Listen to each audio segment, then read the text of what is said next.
সহবাসের পরে গৃহস্থলী কাজ করা যাবে কিনা, এই প্রশ্ন আমাদের কাছে আসে, কারণ এটা মহিলাদের বিরুদ্ধে। একই কাজ যদি পুরুষ করে তো সেখানে কোনো মাসআলা তালাশ করতে দেখা যায় না।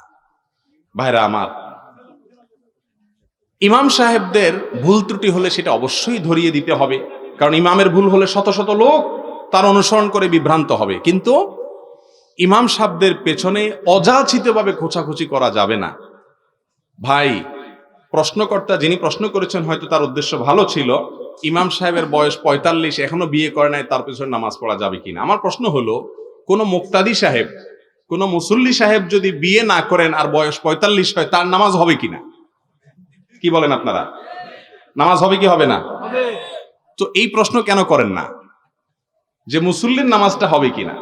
মুসল্লি বা মুক্তাদির নামাজ যদি হয়, বিয়ে না করলেও ইমামের নামাজও ইনশাআল্লাহ হবে।